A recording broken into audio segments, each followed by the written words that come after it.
Yo fam, I'm gonna tell you right now, if you're trying to be a successful streetwear brand, you gotta study these 4 brands right here.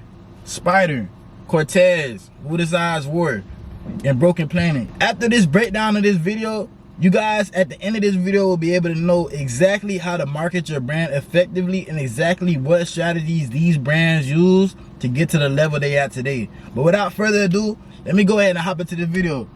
For the first brand we're gonna be talking about is Spider. So Spider was founded by, of course, we all know Mr. The Man himself, you know what I'm saying?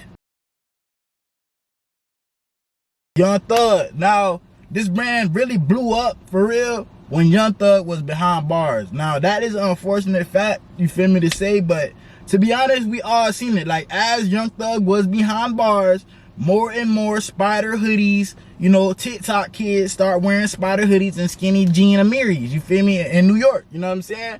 But as time went on, as Young Thug is locked up, blah, blah, blah, blah, more and more Spider pieces are dropping, more and more consumers are getting the product, and that's because Spider is something of pop culture. Now, I'm gonna get further into, you know, some of Spider's marketing tactics and stuff like that, but before I even get into that, Spider is a part of pop culture. If you could find yourself to be around pop culture, centered around pop culture, what's going on in the media right now, you got to understand that Young Thug was everywhere in the media. Nowhere where you look, every day is an update about what's going on in his trial. That's the exact meaning of pop culture. That's the exact meaning of pop culture. Young Thug was in the spotlight of everything. Everybody wanted to know what was going to happen with his Rico. In turn, his fans who love his music and people that love streetwear and hype beasts who want respect because they see everybody else wearing it are all flocking towards Spider. Boom, their drops are selling out instantly. 10 minutes, drop sold out. Only thing left on the side is really double XLs and shit, but you know, that stuff's gone within an hour. Whole site sold out. Now you have these people, you know, that was not enough supply for the demand. It clearly wasn't, because you know, people still want Spider, up to the point where they're buying fake Spider, buying from resellers on Facebook Marketplace, and you know, there's a whole business on reselling fake merchandise, fake Spider, fake designer, all of that fugazi stuff, bro. There's a whole market on that, you feel me?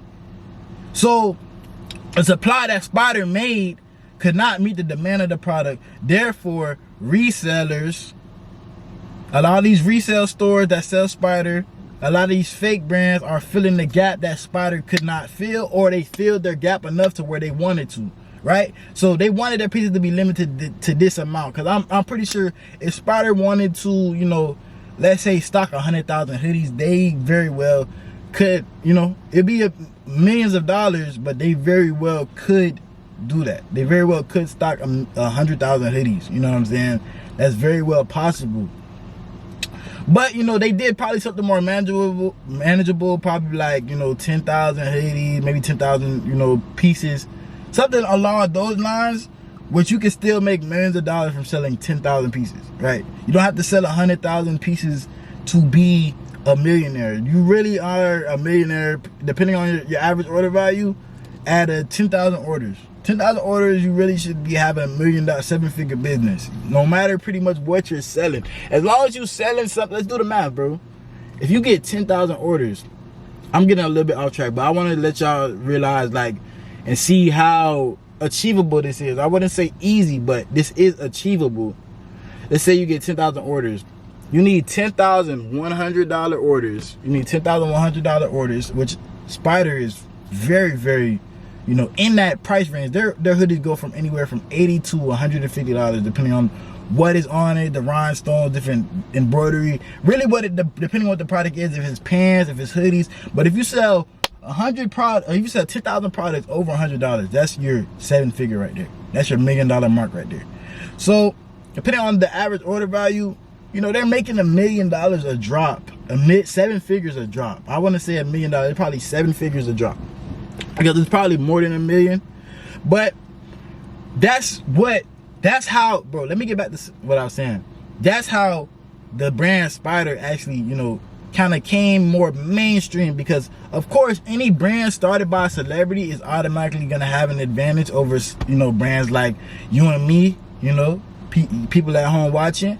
But that goes to show how powerful influencer marketing can be, especially if the influencer, if I previously said this in one of my videos, is the brand mascot. So everybody knows this person for wearing this brand, or everybody knows this brand for, you know, having this person in it.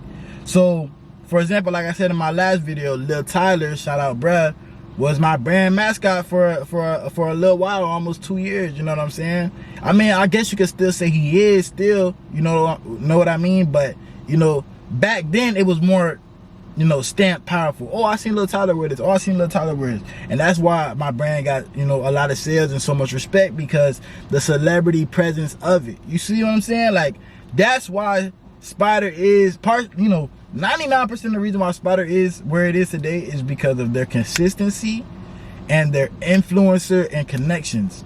Everybody is wearing Spider. Everybody that wants Thug to be free is wearing Spider, you know. Yeah. Probably not even people that even fuck with Young Thug for real is wearing it, but they're wearing it so whenever Young Thug come out of jail, which he has, his videos dropped after he came out of jail, they know that they can still be on his good side. Because look, I was wearing the Spider. I was wearing the Spider where you was locked up, Thug. Look, give me a feature, Thug. Give me a feature, Thug. Look, everybody's fake. They wearing the Spider. It's probably hard. They like it, but you know, they got ulterior motives. Let me support Thug because he's in jail, and when he get on, I want my feature. I want to get on. This whole industry, music industry, is fake. A lot of industries fake. Clothing brand, a lot of genuine people in the industry, but at the same time, it's fake motherfuckers too. But I'm getting off track, bruh. I'm getting off track.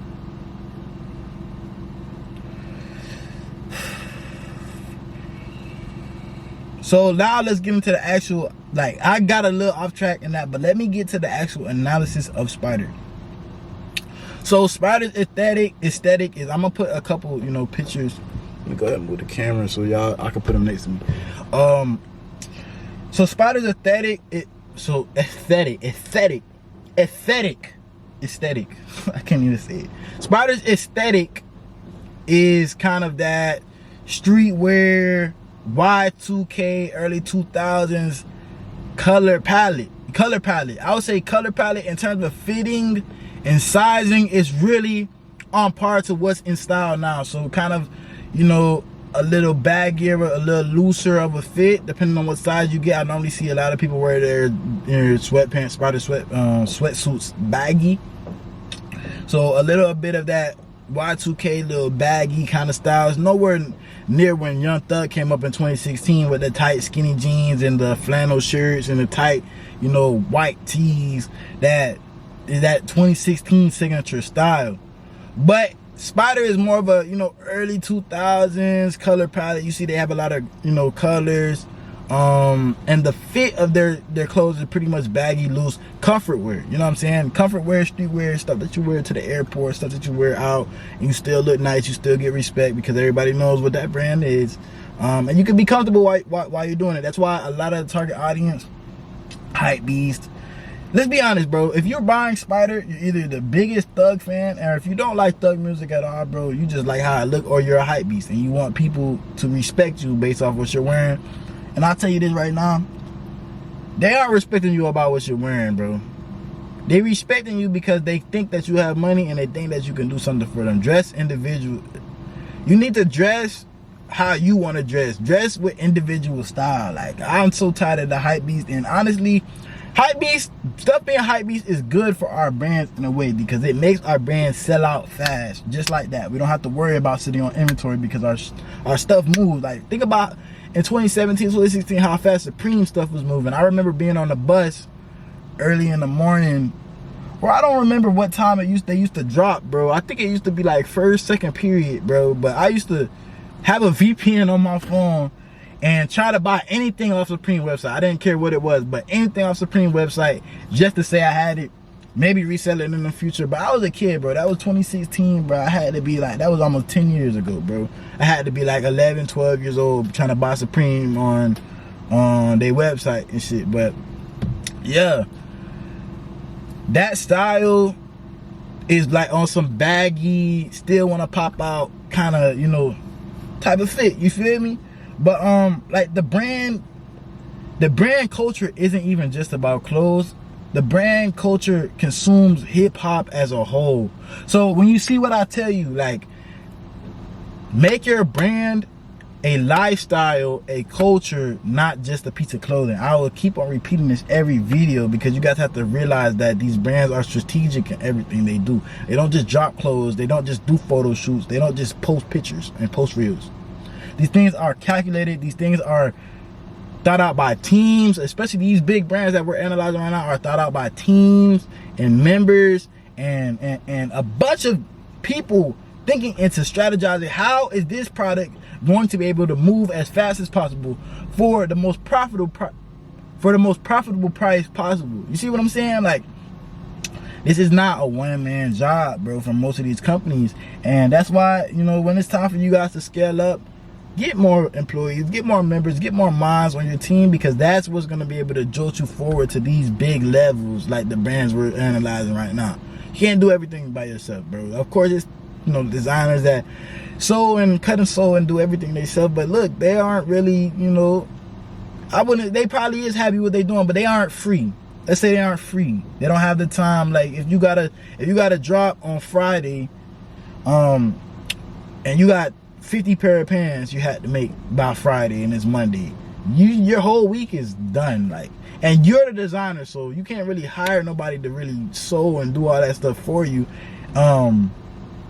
That's why, you know, it's, of course, it's like that girl that be upcycling and shit. She got employees, but she started the sewing thing and they know how she sews and like her style and know her style.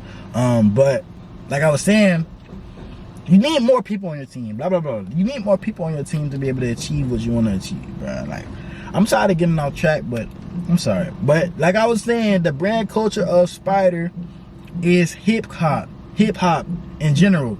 So you'll see every rapper wearing that shit. You'll see, you know, rappers' baby mamas wearing it, rappers' kids, anybody in the music industry, producers, you know, up and coming artists, bro. Whoever's obsessed with rap music or find something to do with hip hop music, you know, you probably seen Spider before, or you probably wanted to buy Spider. You know what I'm saying? That's just, you know, the culture. It's in the culture. If you like the culture, you most likely like the brand because they make a lot of things that relate to the culture, and they know their target audience very, very well. They know them very, very well. If you like hip hop music, I'll be surprised if there's not one Spider set you don't like or think that looks decent. You know what I'm saying? It might not be your style. It might be like dressing off the mannequin for you. All sets. I don't like wearing sets. I like putting on real pieces. That's some people. But, you know, it's something that you'll like from that brand. I'm not gonna lie. Their designs are hard. They're very original. I've never seen anything like it before. I see it get copied all the time, but they're original. They're the ones that made the kind of Spider graphic, especially, yeah, they're the ones that made that little spider web with the words in the middle. I seen a brand do it, it had spider webs, and then they said Atlanta. That was some bullshit, but yeah, like I said, bro, you got to be the source, not the resource with your brand. A lot of these brands that are copying Spider, they're the resource, bro. They're not the source. Spider is the source. Young Thug is the source. He's the one that made the brand. He's the one that got the people together, the designers, everybody together to make this brand. They're the ones that's gonna reap the most from it, of course. I don't even know what brand that Atlanta, you know, the brand that has that. Yeah, I think that's Sheen, actually. So Spider's signature is like web graphics and a lot of rhinestones. They are very, very big on rhinestones and that kind of web design. They also use the number 5 a lot. I think that has something to do with Spider. So S-P-I-D-E-R.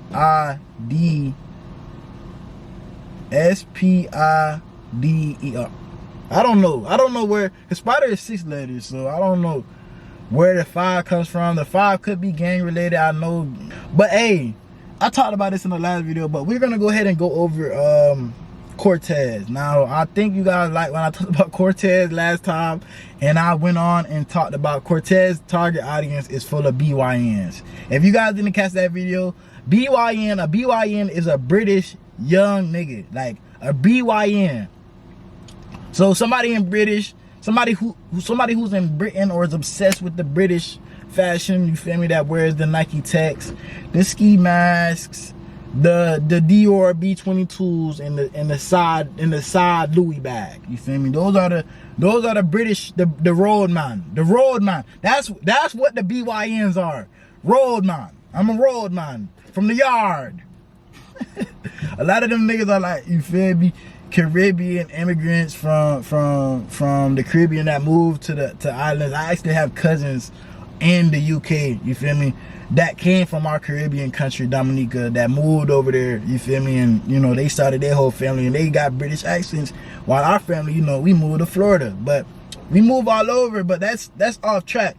BYNs, British young niggas, roadman, these are the target audience for Corteiz. They are kind of like that rebellious brand, like people that wear it, they want to be rebellious, they want to do what they want to do, they're young, they're turned, they feel like they have the power. That's kind of their target audience, and that's what their kind of message is. Like, it's very chaotic. Like, you'll see a lot of their videos are like, you know, it might be like a dump of trash can fire around with like people going crazy with bats, and you feel me, that's like their style. Like, don't give up, you know, don't give up type of lifestyle, like, and really, you feel me, anti-establishment, like feeling like, oh, I'm the smartest, I'm woke, you feel me. That's kind of their fan base. It's stupid if you think about it. That, in my opinion, like, I think their clothes have a way bigger impact, and to me at least, I think their clothes and their style and, you know, everything as a general in terms of their actual look of their brand, how the clothes fit, how the collections they're dropping are beautiful. I ain't gonna lie, bro. Like, some of the stuff that they drop, that shit is hard. I take inspiration from some of the stuff myself.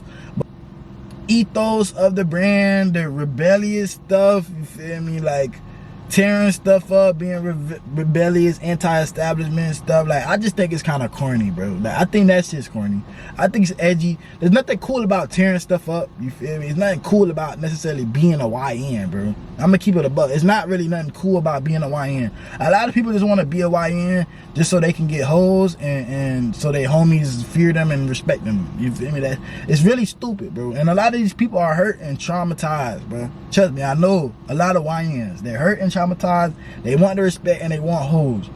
That's why they do what they do, and that's, you know, that's part of the reason why they buy the brand, because they want the respect. They want to wear something their friends want to buy. Their friends can afford. Their friends probably, oh, you got that Corteiz there, I wanted that. You feel me? Or the girls like, oh my God, you got that Corteiz on. Oh my God, I'm so wet. Like, you feel me? Like, bruh, being a YN, bro, is not cool, bro. That's just, I'ma just go on a little rant for this video. Like, bruh, being a YN not cool. Stop being a YN. Go find something protected to do in this world. Stop robbing and stealing from people and actually create something. Actually create something. Bring something to the world. Bring something of value. Be able, you know, help a grandma across the street. Help a grandma with her groceries. Yeah, Corteiz is a London-based brand, bro. Like, they pretty much created in London.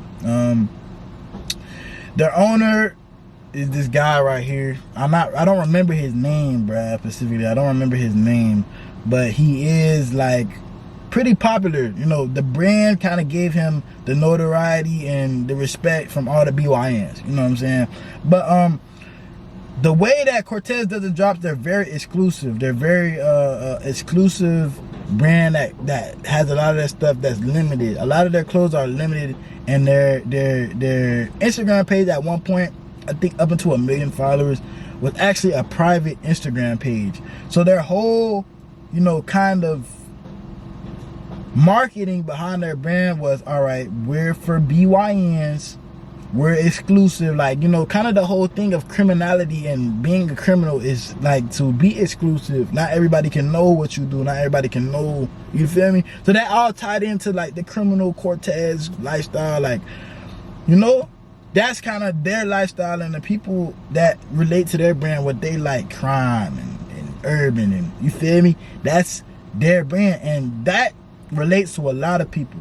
There are a lot of kids that are misled, and you know, even these people are adults nowadays that are misled and want to be, you know, BYNs and want to be criminals. So there's a big target audience from there. And now when you grab that target audience to where a point where it becomes a movement, now you got people that aren't even BYNs. You got little white kids buying your clothes because they got the money for it. They can afford to pay the resale prices because mama give them $500 allowance a week. So they buy their Spider off StockX. They buy their Corteiz off StockX.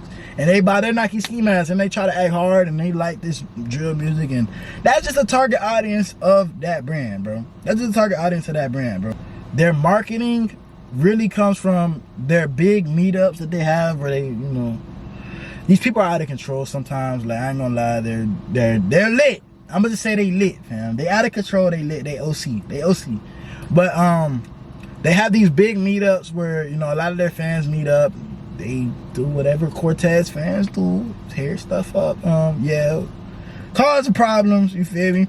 But they're deeply tied into like streetwear in the UK. Like, they're almost the biggest UK streetwear brand, I would say, on the same level as like Trapstar, which kind of has the same target audience of young people, roadman that, you know, engage in criminal activity, sell drugs, wear Nike techs, and, you know, ski masks and stuff like that. But Corteiz feels the reason why they're so popular is because they're not commercialized, bro. They don't run ads. Corteiz doesn't run ads. Corteiz grew from Instagram, word of mouth, Twitter, word of mouth. That's the main reason their brand grew. People talking about it, people wearing it out in the streets. Oh, what's that brand? Oh, it's Corteiz. Somebody gonna look it up. Corteiz. Look it up. They can't even follow the Instagram page because it's private. Oh, why is he able to follow the page? I can't follow the page. Boom. They eventually get accepted into the Instagram page. Oh, I'm in. Oh, they're dropping next week. Oh, let me sign up for the SMS list. Boom. Sign up for the SMS list. Boom, ding, ding, ding, ding. Your phone ring. Corteiz drop. Oh, boop, boop, boop. Number. Where my card at? Where my card information? Put it in. Boom. They get the sale because their marketing tactics are very, very different, and it seems more authentic. It feels like an experience of a customer finding treasure for the first time, finding out something that they never knew about. That is just so cool, and it makes them feel a part of the community. And what I always tell you guys in every, you know, video like this where I explain about clothing brands, make your customer feel as if they're a part of a community. That's how you make people continue to come back. That's how you don't have one-stop shoppers. You have recurring customers by making people feel like they're a part of a community. And like, just a simple way you can do that is just tell people to take pictures in your clothes and repost them. You feel me? That's a simple way to do it. Of course, you could have like these events, and like Corteiz has these big events and meetups and stuff like that. But their audience is very centralized. Of course, they moved out into other places around Europe, but it's very centralized in London, right? So when they have a London meetup, they can have 1,000, 2,000, 3,000, 4,000 people pop out and have such a big event. If your brand is in somewhere like Little Rock, Arkansas, and you only got 500 followers, you probably only be able to bring out 10 people to that event. You know what I'm saying?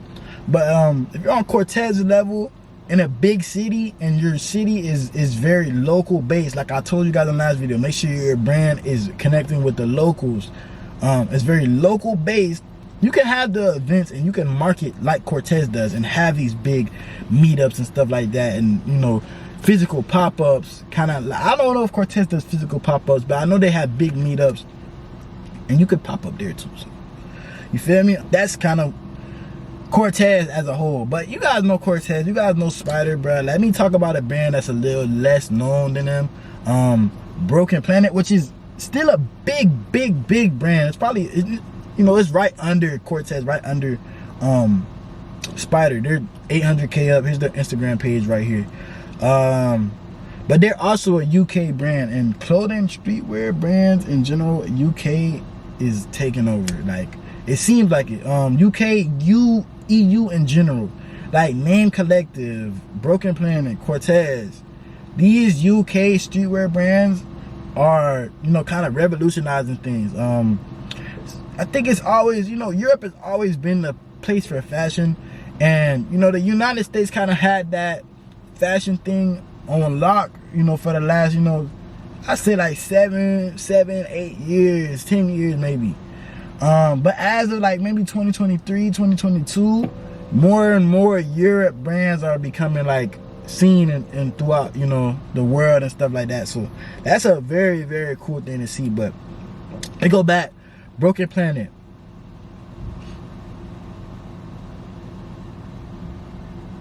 So Broken Planet goes about their marketing in probably the most genuinely genius way I've ever seen. Their main target audience is people that care about the environment, which is actually more people than you would think. And they do it in a way to where somebody might not necessarily care about the environment 100%, but they love streetwear so much, and the clothes that they can bring out, they are hard, bro. So even if you're at a point where you don't care about global warming, you don't care about recycling materials, like, you know, you still can fall in love with this brand because of their designs, their creative element, their storytelling and stuff like that. It's honestly something beautiful to see. And I advise you guys, all these brands that I'm analyzing right now, follow them, keep up with them, take notes, because if you want your brand to be somewhere upon that level, you have to realize some of the things that they're doing and make it yours. Make your brand that, you know, that way. You're telling stories. You're relating to your target audience. You're marketing well. You're able to get, you know, new people and word of mouth spreading like crazy. You see what I'm saying? But let me get back to Broken Planet, bro. They kind of position themselves in a market where there's so much fast fashion. There's so much materials being used, materials being wasted. Like, you know, not every piece of clothes sells, bro. And a lot of this stuff ends up in warehouses, and you know, a lot of this stuff for the big brands. Good thing we have TJ Maxx, Marshalls, Ross, like that over in the United States. I'm not sure what they have in the UK, but you know, these businesses, you know, Burlington, Bell's Outlet, these businesses take from the mainstream brands and the main big outlet stores, and they put it into their, you know, inventory for a cheaper price. But even after it goes from there, where do you think it goes? It goes into the trash. A lot of these clothes are being mass produced, but everything can't be sold. Everything can't be sold, bro. A lot of this stuff ends up in landfills. A lot of this stuff ends up in a lot of various different places. I don't understand why they don't donate it, but I guess if they donated all of those clothes, there probably wouldn't be enough space on the rack. But if they donated all those clothes, bro, it probably wouldn't be enough space on the rack at Goodwill, and there probably wouldn't be enough Goodwill stores to hold all of those clothes. So what Broken Planet does, they position themselves as ethical streetwear. We use recyclable materials to make our clothes. Now, I don't know how true that is. I don't know how true that is. If I'm going to be 100% honest with you, I don't know how true that is, how recyclable their material are. You guys are going to have to do your own research on that, because I did my research and it looked like they do. But at the scale that they're at and how much clothes they make, it seems kind of unrealistic for you guys to be able to recycle all of your materials for your clothes. And I might be getting it wrong, you know. Of course, I'm open-minded to every idea, and, you know, I don't know how real that is. But I'm gonna go ahead and give them the benefit of the doubt. You guys do have, like, you guys have gotten over like 50,000 orders. So 50,000 hoodies and pants, that's very hard to make out of recyclable materials, but somehow they figure out a way to do it. So that's Broken Planet for you. But the analysis of their brand, let's look at it. They have a lot of like bold graphics, a lot of like messages that relate to the target audience of, you know, climate change, of things that could happen if we don't, you know, take our planet more serious. They kind of show a story of what could happen if our planet actually does become broken, and our planet is technically broken. You know, we have a bunch of plastic in the ocean, and I don't want to be one of those guys that just, you know, talk about everything that's wrong with the world, you know, because honestly, I can't fix that. You probably can't fix that. It's gonna take a group effort of everybody, last person on the earth, to save the planet, bro. Trust me. And that's kind of what they're trying to do in a way. Of course, I don't want to be that guy again. It's not gonna work. You know, it's just people that don't give a fuck. They'll later, they don't care.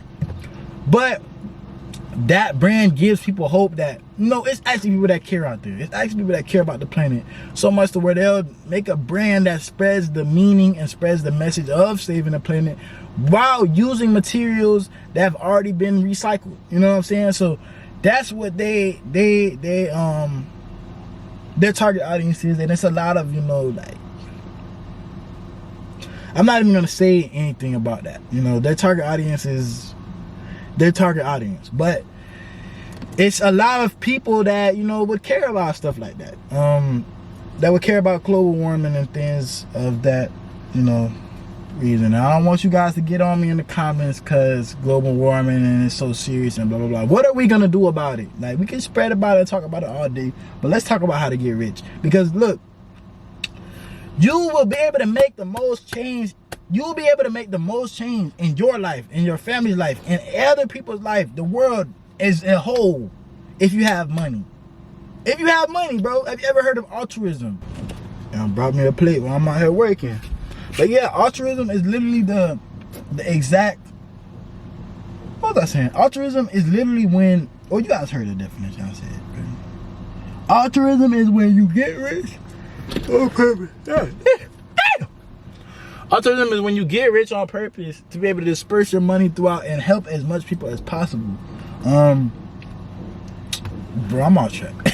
Let me get back to Broken Planet, bro. And so, like I was saying, they have a lot of like bold graphics, a lot of, you know, messages in their clothes that relate to saving the planet and stuff like that in a very creative way. Like, you know, you kind of gotta look at it twice to kind of realize what it's about, but you know what it's about if you're, you know, one of their fans, one of their followers and stuff like that. But their community, let's talk about the community as a whole, kind of how we talked about Cortez's, is, you know, is night and day from Cortez's. They're very public, their message is public, they want people to know they're trying to save the planet. They're very big on Instagram, they're very big on TikTok. Their videos and the way that they market are like, bro, they're movie level marketing. The camera quality, the shots, the angles, the models, the clothes, everything fits perfectly to keep people engaged, to keep people hooked, to keep people buying. And once you get somebody on that SMS list, that email list, and they keep seeing this content that you're dropping, that's hard, fire. When you send out that SMS list that you dropped, and they remember the back on that marketing video that they just seen last week, they're gonna buy, bro. That, especially when your message, you see what all of these brands that I'm showing you guys, and this is probably the problem with your brand. You're just dropping clothes. You don't have no real message. Or if you do, it's not widely understood by your audience, and they're just buying the clothes just to buy the clothes. But these brands that I'm analyzing and showing you guys, these are the brands that are having a message behind them, having an actual meaning behind it, and actually having a real, you know, community. Because look, what's the one thing that keeps the community together? It's the message, it's the meaning, it's the one thing that everybody relates to, which is the brand, the message. You feel me? So Broken Planet is one of those brands that you is the main, you know, brand to look up to when you're trying to build a community and build an actual meaning behind, build a community behind that meaning. You see what I'm saying? Like, that shit is very, very important when you're trying to have your brand last and you don't want to just be caught up in the trend. Because it doesn't matter what Broken Planet drops.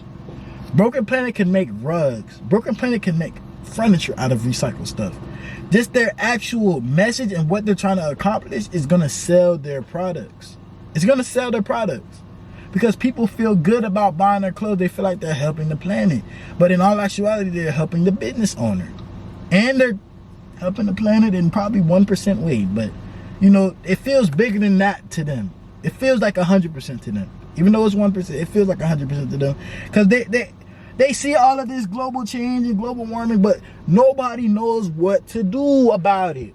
So when a brand gives you something to do about it, even if it's 0.5% of a change or 1% of a change or 0.001% of a change, as long as you provide that to the person that's looking for that outlet, that's looking for something to get behind, that's looking for a community to join, you're gonna get rich, bro. I promise you. Think outside of the box, bro. Everybody wants to copy and be the next Hellstar. Everybody wants to copy and be the next Spider. But where are the openings in the market? What are you really passionate about? And what can you bring to the marketplace that's different, that can give people a meaning and a community to get behind? You see what I'm saying? But that's Broken Planet, bro. And like, they market themselves as kind of the future of streetwear. They want to make this recyclable stuff, you know, mainstream. And they're gonna have to get a lot of people on board with that, because Louis is not doing that, Nike's not doing that. They have the most waste out of everybody. But you know, people don't care. They want their products. They want a brand new. They want a nice white tee. You feel me? No stains. They want a nice Nike Tech. You feel me? Not been used, worn before. That's what people want. They want new stuff. So how actually affected their message and their, you know, stuff is, you know, only time will tell. You feel me? But the way it is now, I don't think people really too much care about that. But I was gonna talk about Hellstar in this video, but I think Hellstar deserves its complete own breakdown, and I'm gonna do that tomorrow, a Hellstar breakdown. But who decides war? Now, what is it? Is it real streetwear, man, or is it just overpriced art? I think it's one of the most creative takes on fashion in a very, very long time. The way that they bring the nostalgia of being in church and seeing these beautiful, you know, like these glass panes of, you know, this religious stuff, and even this glass is in you know, Christianity. No matter the culture, is very relatable and nostalgic to people, and the way that they do it, by not just going the cheap route and trying to make their clothes widely accessible and cheap with screen print, but actually going in and making these pieces embroidered with millions of threads each piece, is like, bro, it's one of the most amazing things that I've actually seen, and one of the most inspirational things that I've seen in a long time. You guys know that I am a fashion nerd, bro. I look real deep into this. This is what I love. This is why I started a clothing brand, all of this stuff, bro. Because I love the clothes. They make me feel some type of way, especially when I see them. They inspire me. Who Decides War, it might be the best one on this list. Of course, they are the most expensive one. They are a designer fashion brand, but the way that they go about creating their pieces, and even the fact that they've been able to commercialize it into the fact that, you know, not just 100 people have this product. It's thousands of people that own Who Decides War in their closet. But they give it kind of that one-of-one feel, you know, like with all of the embroidery and stuff like that. It's kind of like that Pelly experience, that Pelly coat experience, where things feel as custom as possible with still being able to commercialize it and make it into, you know, something that everybody, or not everybody, but, you know, like majority of people have a chance to go in the store and buy. You feel me? Like, it's not just something that's cut and sewn and made by one person. It's a whole company behind it, blah, blah, blah. The quality is great. The actual designs, bro, next level, insane. But like, their clothes, every piece has extreme detail and craftsmanship. If you guys ever held up a Who Decides War a piece of their jeans, their hoodies, anything like that, and you felt the embroidery and the actual piece, the quality, the craftsmanship of it, it feels like a piece of art. Like, you could just throw this on the ground somewhere and everybody's gonna break their neck looking at that shit. Or you could just hang it up on the wall somewhere and be pleased that looking at this, because the designers behind this brand, they give you that feeling of, I've never seen anything like this before, but I feel like I've seen this before. You know what I'm saying? Like, they bring that nostalgic to originality that a lot of you guys need to do.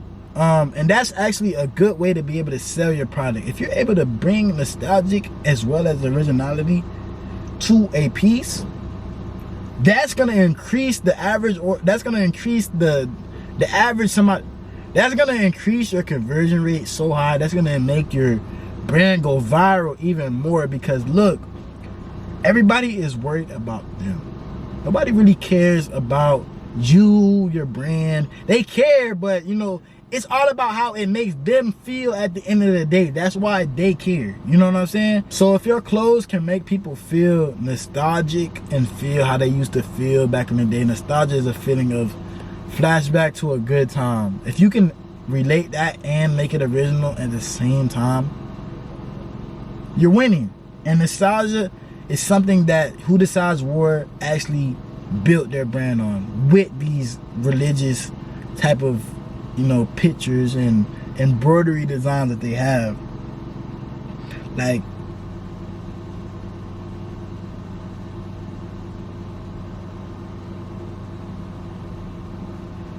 so a lot of their marketing comes from the fact that they are accessible in high-end environments. So let me explain this. A reason why a brand like Who Decides War would kind of get popular or develop like a movement over, like, especially a new brand like that is so relatively new, would be their access to high places, like having their clothes in high places. Who Decides War is all over resale stores. Who Decides War is all in Saks Fifth, Neiman Marcus, stores like that, because it's a designer brand. I'm not sure who owns that brand, who invested in that brand to get them the opportunity to be in Saks Fifth, to be in Neiman Marcus, to be in Bloomingdale's, to be in stores like this. But stores like this is where the high class elite shop. It's accessible in high class environments like Saks, like Neiman Marcus, like Bloomingdale's. And when these high class individuals, these rappers, these rock stars, musicians, whatever, you know, people of high stature, they don't even have to necessarily be famous in rap. They could be famous in any way possible. Actors, whatever. This high class individual shop at Saks Fifth, they shop at Neiman Marcus, they shop at Bloomingdale. So if your brand is able to be in there and it's able to have that nostalgic feeling and have a connection with the customer, when they see it in the rack, they're gonna buy it, they're gonna wear it, and it's gonna be posted and seen, because people aren't buying stuff to not wear it. They're buying stuff to wear it. Trust me, they're buying stuff to wear it. But the rapper, the high fashion appeal, the designer aspect of Who Decides War, it kind of gatekeeps it from it kind of gatekeeps it from 99% of people. And that's normally how art is. Not everybody can have a Van Gogh painting in their house. Not everybody can have a Picasso painting in their house.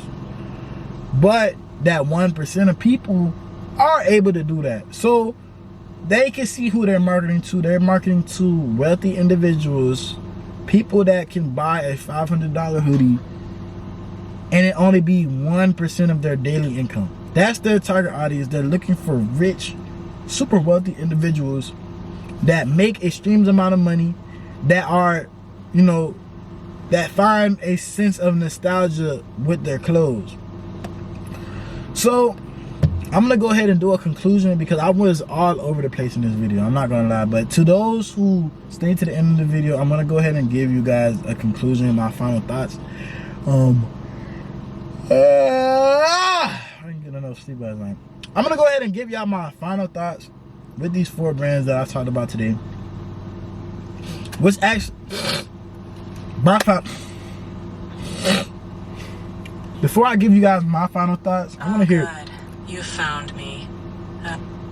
Before I give you guys my final thoughts, I want to hear your opinions down below in the description. Out of these 4 brands, what's your favorite? If I didn't include them in the list, leave it down below. Maybe I'll review them in one of the next videos, you feel me?